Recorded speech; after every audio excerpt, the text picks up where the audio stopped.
25 साल की आकांक्षा मिश्रा उत्तर प्रदेश के भदोही डिस्ट्रिक्ट से दिल्ली के राजेंद्र नगर में यूपीएससी की और दूसरे कॉम्पिटिटिव एग्जाम की प्रिपरेशन के लिए आती है और एक दिन उसकी बॉडी पंखे पे लटकी हुई मिलती है।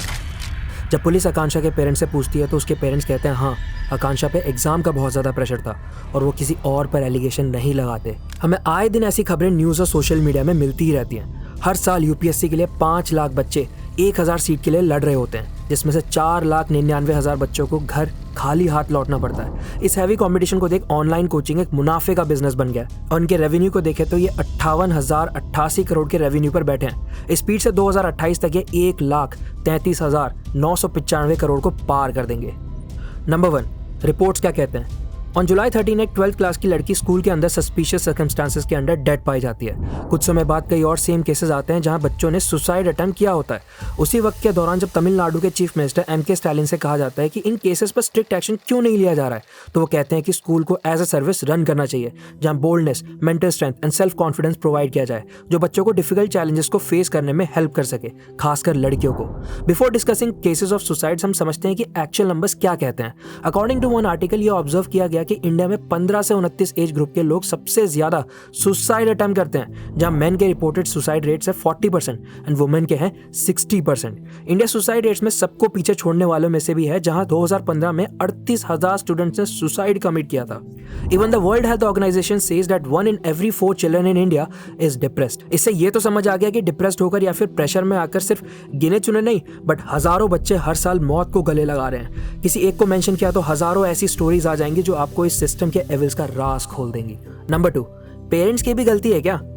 ये एक ऐसा क्वेश्चन है जो majority of us think about and जब हम नोटिस करते हैं ये सुसाइड केसेस को तो लगता है कि ये गलती तो पेरेंट्स की होगी। पेरेंट्स तो शायद साफ मन से हमारे लिए सपने देखते हैं और वो सपने हमारे ग्रोथ और सक्सेस के लिए तो होते हैं, बट ये गलती माइंडसेट की है। पेरेंट्स को अपने बच्चों का इंटरेस्ट जानना चाहिए। क्या पता वो अपना कुछ करना चाहता हो जिससे वो 10 और लोगों को नौकरी दे पाए। सिर्फ पैसा और पावर देखकर घड़ों की तरह अपने बच्चों को भगाना, ये कहाँ की समझदारी है? Number 3, coaching centres. अगर हम कंपटीशन को देखें तो IIT JEE के एंट्रेंस एग्जाम में अराउंड 16,000 सीट्स होती हैं, जिसमें 10 लाख से भी ज्यादा स्टूडेंट्स हर साल अपीयर करते हैं और 18 लाख से भी ज्यादा बच्चे नीट के लिए अपीयर करते हैं, जिसमें सिर्फ 48,000 सीट्स होती हैं। कितना बड़ा डिफरेंस है यहाँ। स्टिल स्टूडेंट्स इनको एक्सेप्ट करते हैं और पेरेंट्स हैवी फीस पे करते हैं। इन कोचिंग सेंटर्स में फेमस टीचर्स को हायर करा जाता है उनकी पॉपुलैरिटी और फॉलोइंग देखकर, और इनको 1 से 2 करोड़ की ईयरली सैलरी ऑफर करी जाती है, जिससे और बच्चे उनके फेवरेट टीचर से पढ़ने के लिए उनके कोचिंग सेंटर्स को ज्वाइन करें। क्योंकि यहाँ कोचिंग सेंटर्स को एक बात बहुत अच्छे से पता चल चुकी है, इंडिया में लोग सरकारी नौकरी के लिए दीवाने हैं और हर स्टूडेंट को लगता है उसका सिलेक्शन हो जाएगा, जबकि रियलिटी हमारे सामने है। अब कोचिंग सेंटर्स में 95% वाले बच्चों पर ज्यादा ध्यान दिया जाता है और एवरेज बच्चों को इग्नोर किया जाता है, जिससे उस एवरेज बच्चे पे प्रेशर बढ़ता जाता है और अगर वो फेल हो जाता है तो हर कोई उसको क्रिटिसाइज करने लगता है, ये बोलकर कि देख लो कोचिंग दिला दी फिर भी कुछ ना कर सका। According to National Sample Survey Organisation, India में 7 करोड़ स्टूडेंट्स प्राइवेट ट्यूशंस लेते हैं। एवरेज देखें तो एक नॉर्मल कोचिंग इंस्टीट्यूट में 100 से 150 बच्चे पढ़ रहे हैं और सिलेक्शन सिर्फ कुछ 1000 बच्चों का हो रहा है। और चौंकाने वाली बात यह है कि कुछ कोचिंग सेंटर्स उन स्टूडेंट्स की भी फोटो अपने बोर्ड पे लगा देते हैं जो कभी वहां पढ़े ही नहीं है। नंबर 4, तुम्हारे सक्सेस की क्या प्रोबेबिलिटी होती है यहाँ? हमने ऊपर समझा कि 95 to 99% के बीच लाई करने वाले बच्चों की ही सक्सेस लाने की प्रोबेबिलिटी ज्यादा होती है। फिर ये कोचिंग वाले एवरेज बच्चों को एडमिट ही क्यों करते हैं?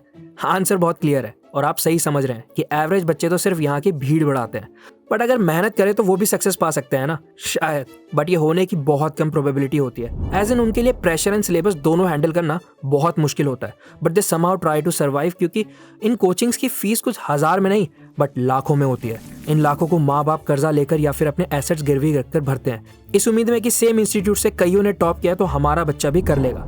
जब यही बच्चे कैचअप नहीं कर पा रहे होते तो वो ये स्ट्रगल लीव नहीं कर पाते, क्योंकि कोचिंग ओनर्स उनके पेरेंट्स को बिलीव कराने में लगे रहते हैं कि अगर आप हम पर बिलीव करेंगे और आपका बच्चा एक्स्ट्रा मेहनत करेगा तो उसको सक्सेस जरूर मिलेगी। एंड माँ बाप यही सोच के फीस भरते जाते हैं और कर्जे में डूबते जाते हैं और सारा प्रेशर बच्चे पे शिफ्ट होता है कि अगर वो सक्सेस नहीं ला पाता तो उसकी वजह से कईयों की लाइफ इफेक्ट होगी। इस मेंटल स्ट्रेस के कारण वो या तो किसी मेंटल डिसऑर्डर का शिकार हो जाता है या तो एडिक्शन की तरफ चले जाता है। अगर हम 2020 के कुछ रिपोर्ट्स को खंगाले तो पता चलता है कि इंडिया में हर दिन 31 बच्चे मरते हैं बाय सुसाइड और इसी साल 11,396 बच्चों ने सुसाइड किया था एंड ये आंकड़े बढ़ते ही जा रहे हैं हर साल।